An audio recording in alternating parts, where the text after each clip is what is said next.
de la classe. Oui. Ça se passe souvent. Oui. Il y a parmi vos camarades ceux qui aimeraient vous déloger de la première place, qui vont se mettre à fond au travail, et il y a ceux qui vous jalousent parce qu'ils ne savent pas que être premier de la classe, ça vous coûte des nuits de sommeil, ça vous coûte des temps de jeu, de divertissement, et ça vous demande beaucoup d'efforts. Oui. Il se trouve que... Ah, le réseau flotte toujours. Le réseau flotte toujours, mes chers amis, mais on a déjà l'essentiel de la déclaration de M. Humbe. On a déjà l'essentiel de la déclaration de M. Humbe, et cela nous permettra de comprendre de quoi il nous parle. Bon. Grâce à notre travail collectif et un peu malgré nous tous, le Bénin aujourd'hui, on peut le dire, toute proportion gardée, mais sans fausse modestie, on peut dire que nous sommes premiers de la classe. Ça ne fait pas que des heureux, ça ne fait pas que des heureux. De qui, quand vous regardez la sous-région, de quel pays parle aujourd'hui le monde entier avec autant d'emphase, avec autant... Bon, je vais m'arrêter là.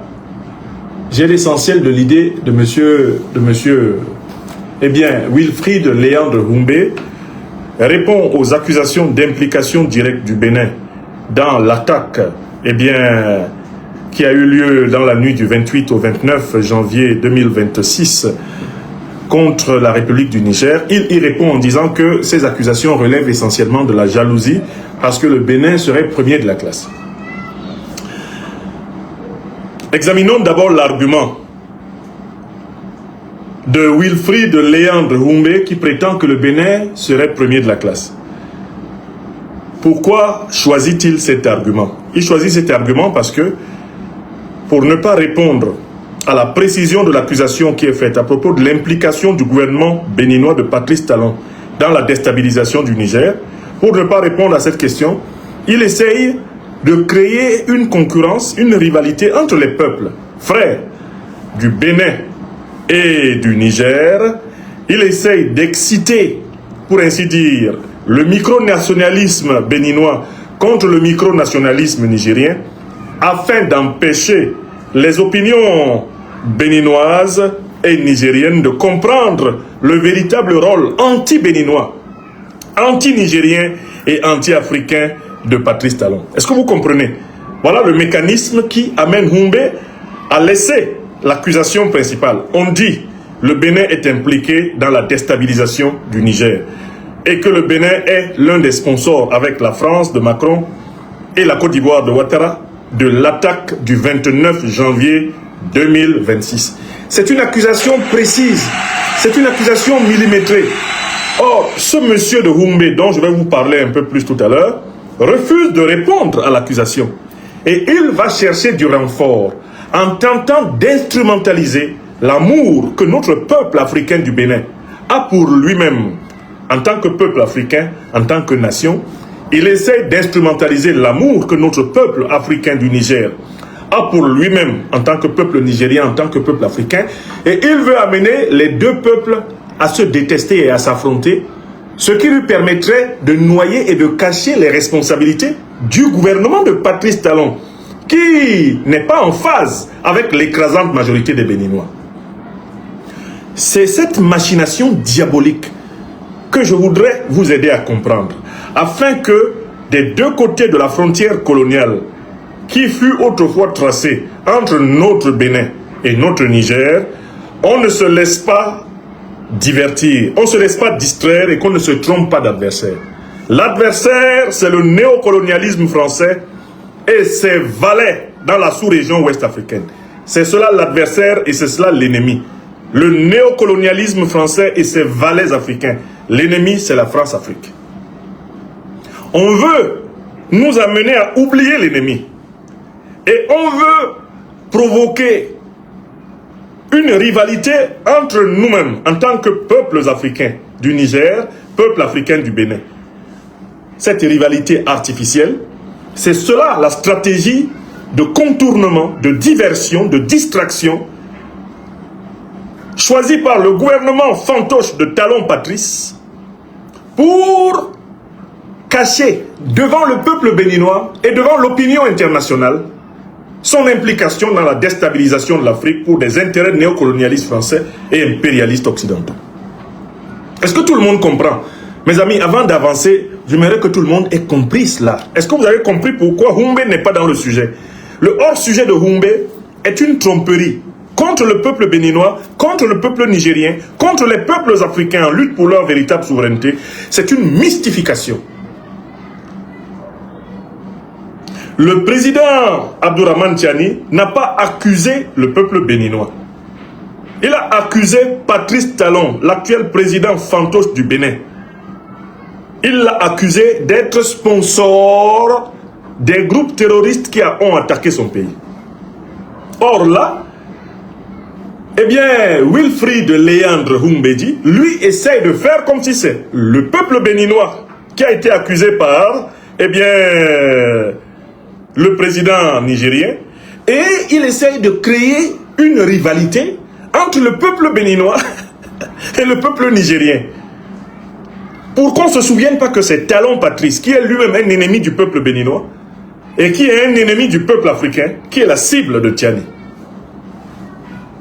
Celui qui a compris cela rentre dans la dimension géopolitique du problème. Et il comprend à quel point ce monsieur Wilfried Léandre Humbedi est dangereux. Celui ou celle qui a compris le principe de cette diversion, le principe de cette tentative de contournement de l'accusation frontale, celui ou celle qui a compris cela mesure le degré de dangerosité de ce monsieur, de Wilfried Léandre Humbedi et de son maître Talon Patrice. Est-ce que vous comprenez? Bon, alors, examinons maintenant le contenu de l'argument de Humbe. Humbe dit que le président nigérien accuse le président béninois d'être impliqué dans la déstabilisation subie le 29 janvier parce qu'il est jaloux du Bénin, parce que le Bénin est premier. Moi, je suis juste allé voir les chiffres actuels du Bénin, de la part même des maîtres de Talon. Quels sont les chiffres actuels du Bénin? Il y a un indice très simple qui permet aujourd'hui de savoir si un pays, sur pratiquement 200 pays dans le monde, si un pays, 200 pays environ qui sont classés dans le monde, si un pays a vraiment substantiellement fait progresser sa population. Quel est cet indice? C'est l'indice du développement humain. Le Bénin est 173e pays au rang mondial de l'indice du développement humain. 173e sur environ 200 pays qui sont classés. Est-ce qu'il est premier? Il est premier pays africain? Il est 173e mondial à l'indice du développement humain. L'écrasante majorité de notre population au Bénin, qui est une population d'environ 15 millions d'habitants, l'écrasante majorité de notre population vit encore en deçà du seuil de pauvreté. Mais de qui se moque Humbedi? Il se moque de nous, les Africaines et les Africains du Bénin, qui dans notre écrasante majorité croulons encore dans la pauvreté. Dans notre écrasante majorité, nous ne pouvons pas encore correctement scolariser nos enfants, correctement nous soigner. Nous ne pouvons pas correctement nous déplacer. Ils se moquent de nous en disant qu'on est jaloux de nous, alors que nous sommes dans la situation de la plupart des peuples africains paupérisés. Et que notre condition n'est guère meilleure que celle de nos frères et sœurs du Niger. Au regard de l'histoire d'exploitation que nous avons subie ensemble et des errements de la gouvernance dont nous sommes tous victimes. Bon, c'est juste incroyable. Comment un pays qui est 173e à l'indice du développement humain peut être présenté comme le premier de la classe? Bon, prenons au niveau de la taille de notre nation africaine du Bénin. Il y a 114 760 km². C'est la superficie que nous avons au Bénin. C'est ce que les colons ont tracé pour emprisonner notre peuple dans ce qu'ils ont appelé le Dahomey. Écoutez, il y a 114 760 km². Bon, si c'est par rapport donc au Niger, regardons un peu combien de kilomètres carrés il y a au Niger. Je tape le Niger, les chiffres du Niger. Il y a 1 267 000 kilomètres carrés. Mais je dis, le Bénin est premier par rapport au Niger, de quel point de vue? La population au Niger, elle est de 28 millions d'habitants en 2026. Bon, sur quelle base Humbe veut-il créer une comparaison entre nos peuples? En quoi la condition de la majorité des Béninois est-elle supérieure à la condition de la majorité des Nigériens? Quand vous allez voir les chiffres, ils sont largement comparables. Mais qu'est-ce qu'il a piqué? Pourquoi ce type-là essaye de monter les Béninois contre les Nigériens et les Nigériens contre les Béninois? Alors qu'on a accusé un Béninois, Talon Patrice, l'actuel président. C'est lui qui a accusé. On n'a pas dit le peuple béninois. Le président Abdourahmane Tiani n'a pas dit le peuple béninois est sponsor. Il dit Patrice Talon. Il dit Emmanuel Macron. Il dit Alassane Dramane Ouattara. Il n'a même pas dit le peuple français. Il n'a pas dit le peuple ivoirien. Il a nommément cité les chefs d'État de ces pays. Et il dit qu'ils sont co-responsables de la déstabilisation de son pays. Bon, comment Humbedji peut croire que la manœuvre qui consiste à présenter cela comme une affaire de jalousie va passer? Les Béninoises et les Béninois qui sont informés de l'état général du continent africain savent que leur condition n'est guère enviable à celle de leurs frères nigériens, à celle de leurs frères camerounais, à celle de leurs frères ivoiriens, à celle...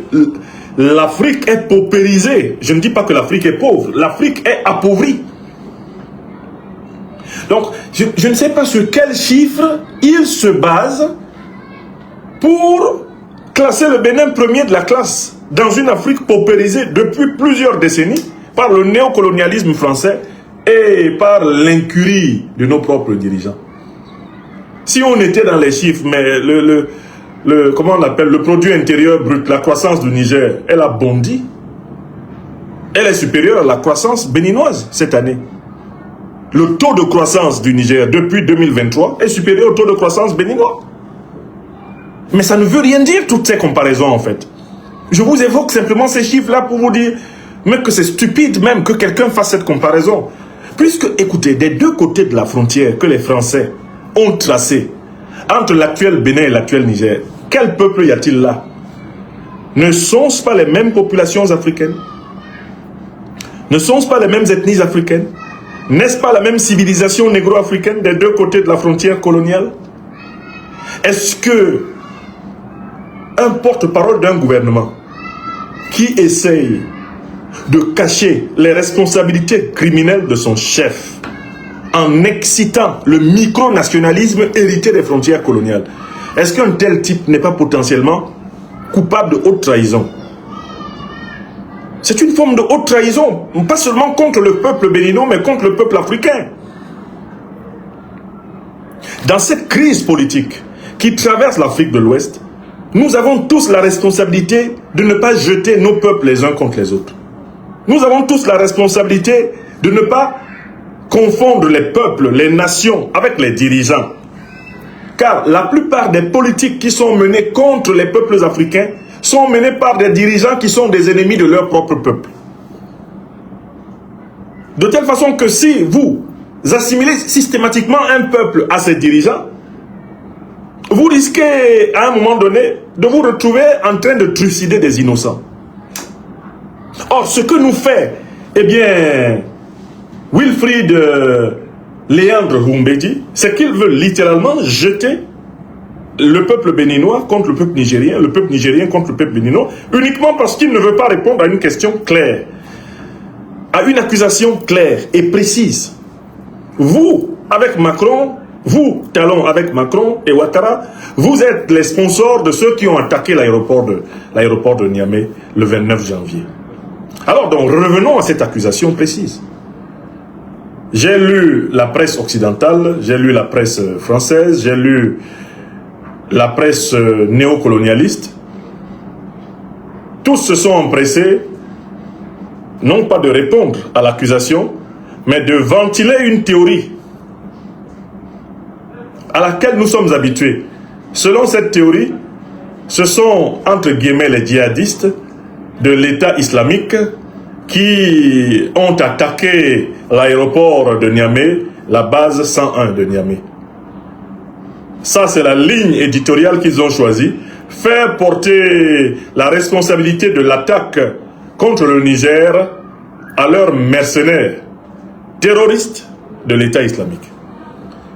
Bon, si RFI, France 24, TV5, tout le monde, Reuters, se sont passés le mot, l'AFP, ils se sont passés le mot pour dire que c'est l'État islamique qui a attaqué l'aéroport de Niamey.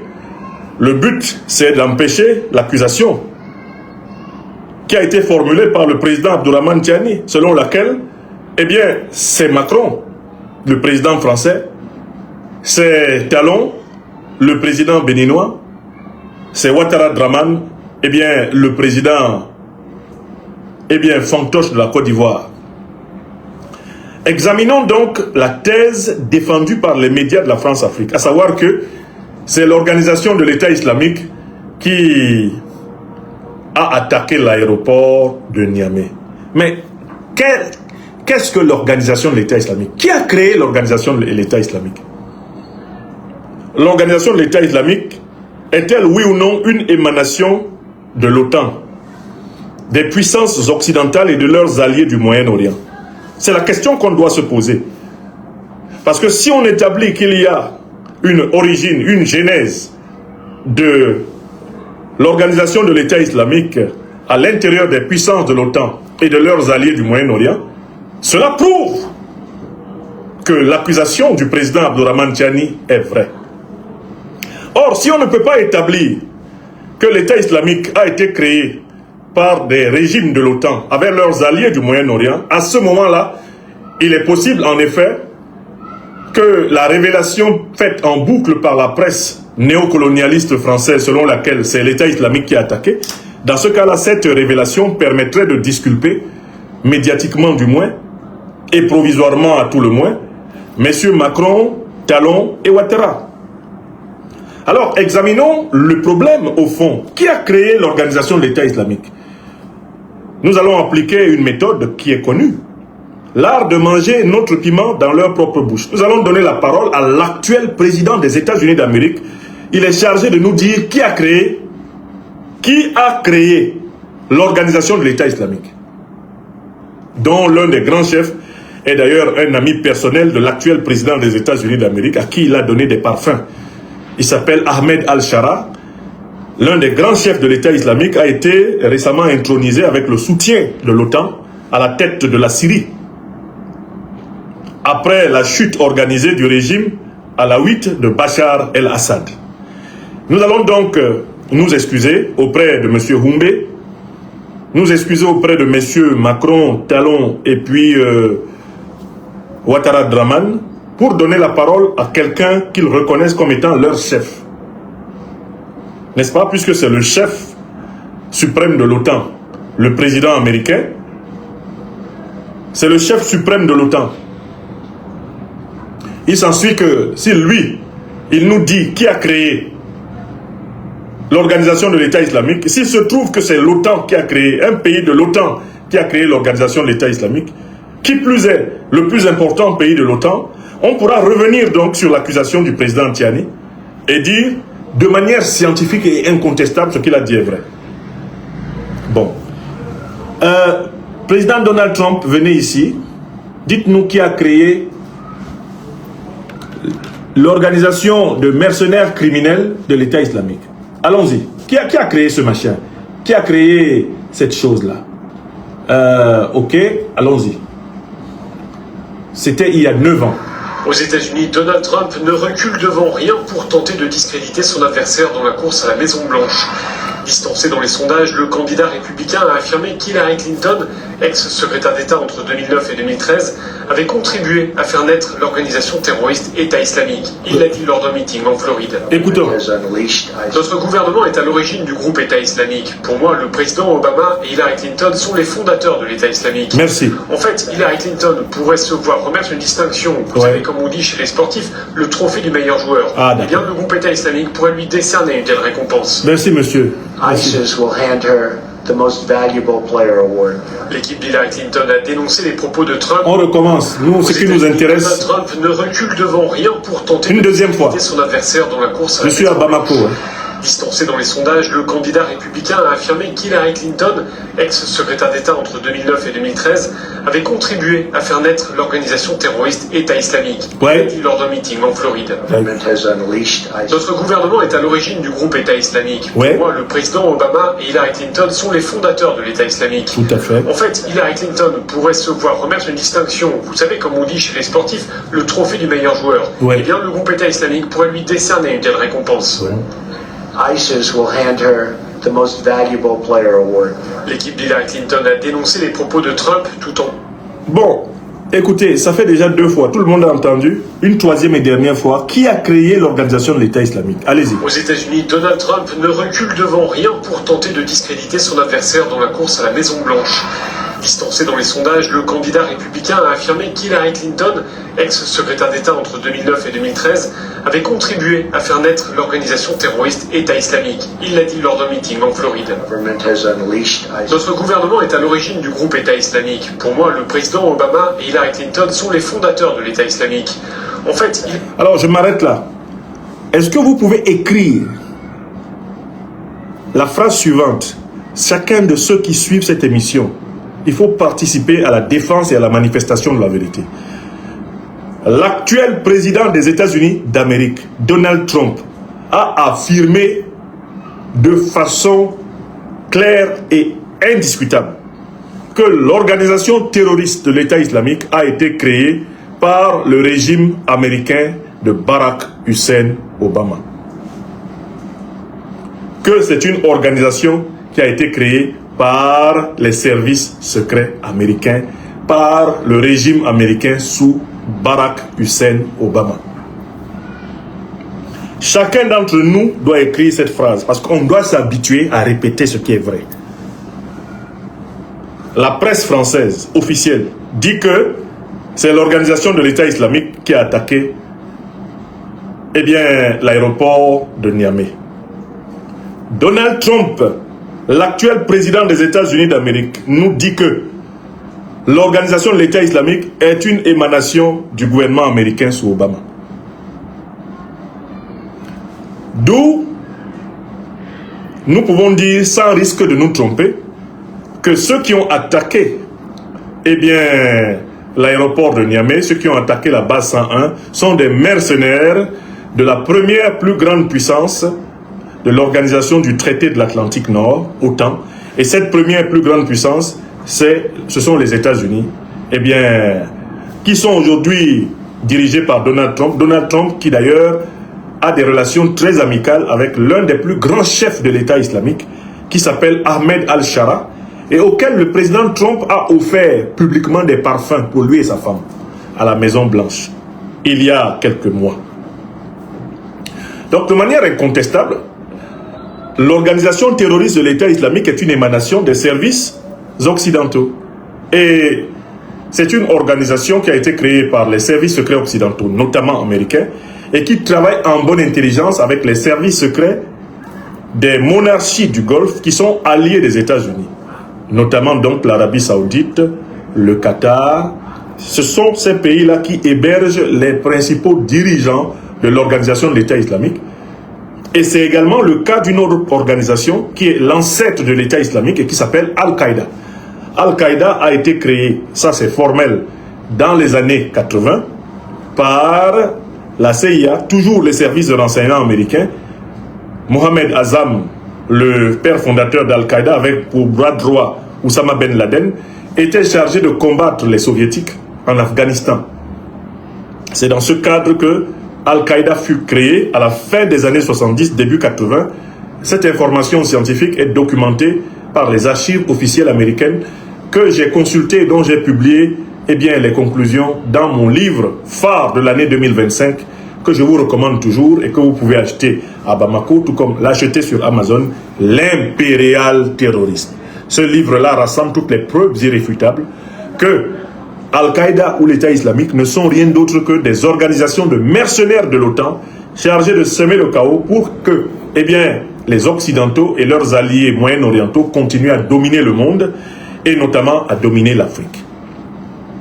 Je ne reviendrai pas ici sur toutes les preuves officielles que j'ai rassemblées dans ce maître ouvrage.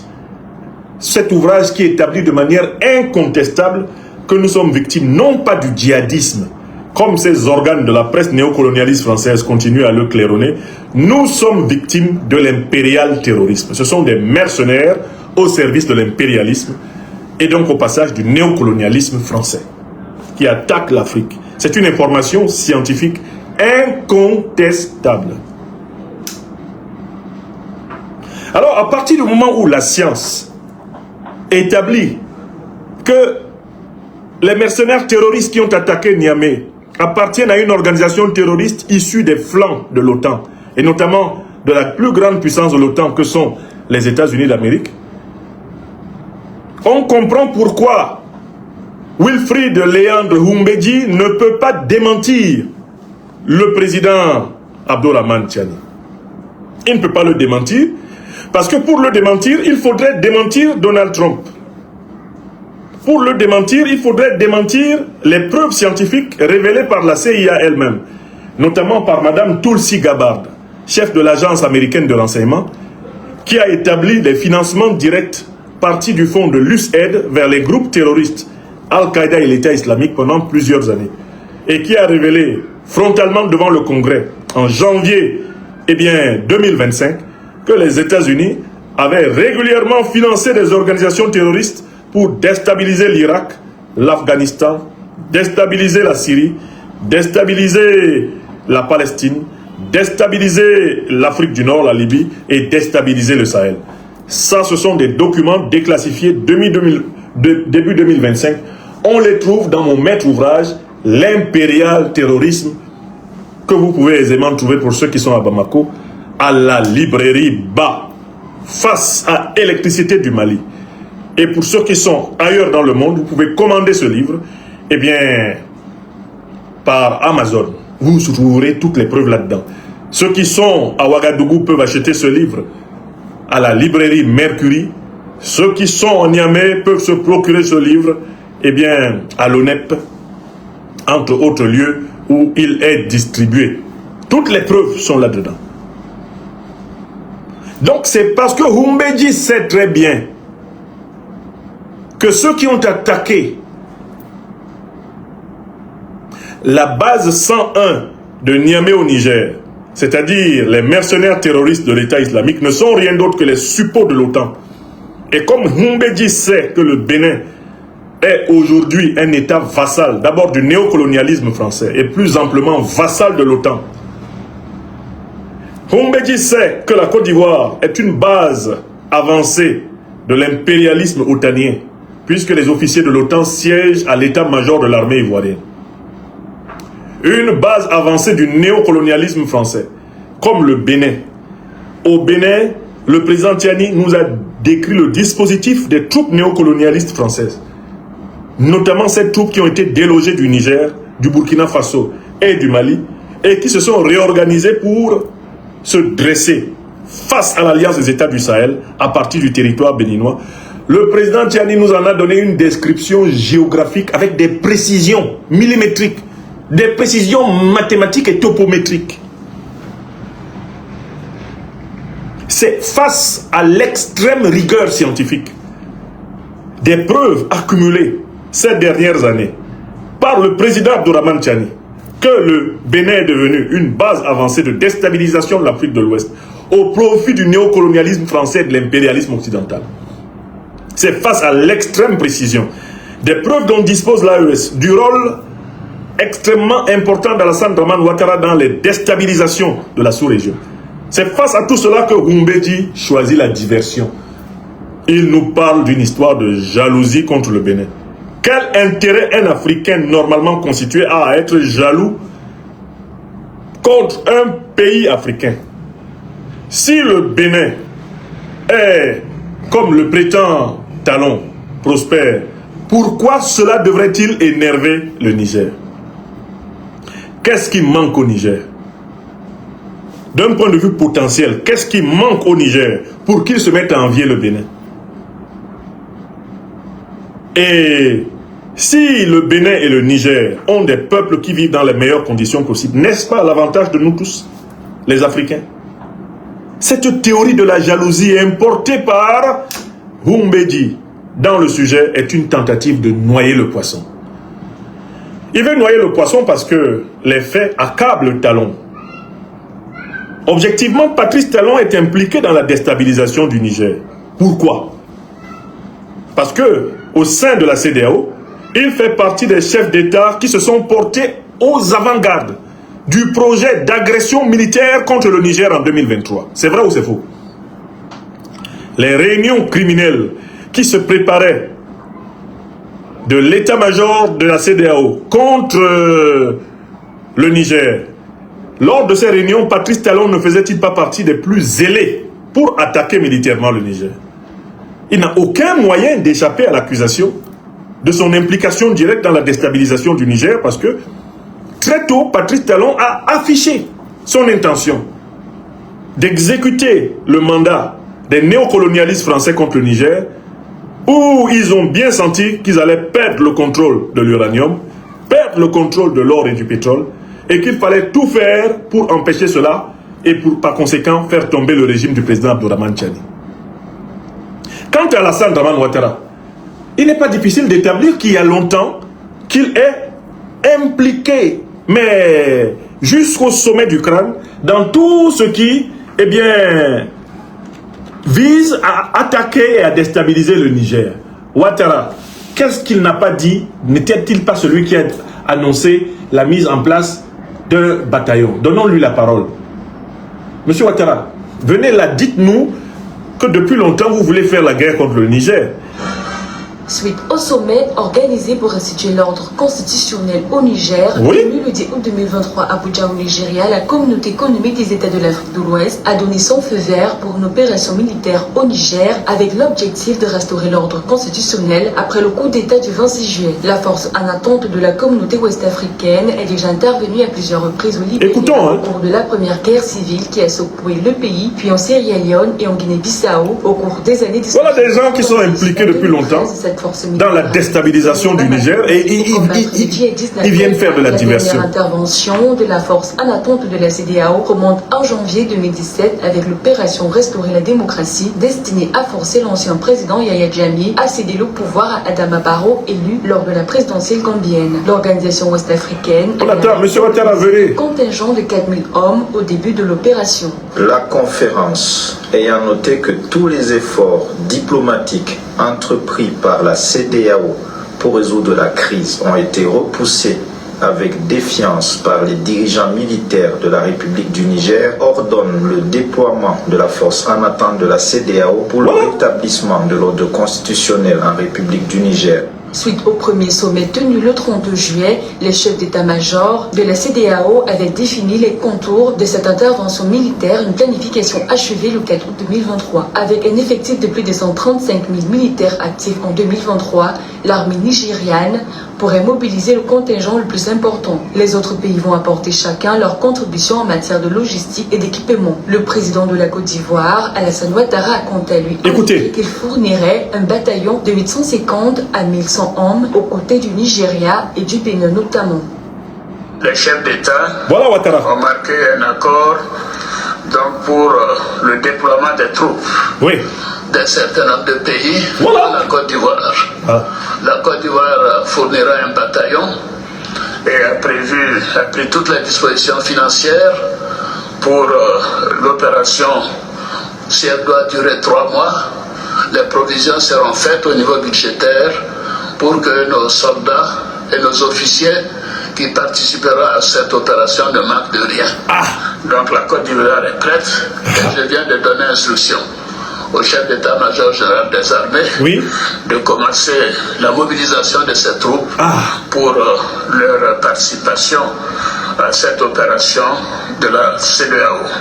Donc, on peut s'arrêter là. Est-ce qu'il y a le moindre doute sur le fait que Patrice Talon, Alassane Ouattara, la CEDEAO et leurs maîtres, qui sont les néocolonialistes français, à la tête desquels Emmanuel Macron, ont l'intention depuis très longtemps et mènent des actions pour déstabiliser le Niger? Qui, sur cette terre d'Afrique, qui dans ce monde peut considérer comme non scientifique cette thèse? Les voilà, ils viennent de parler. Toute la CEDEAO a été instrumentalisée pour déstabiliser le Niger. Alassane Ouattara a donné des précisions, a même montré sa volonté d'installer cette hostilité contre le Niger dans le temps.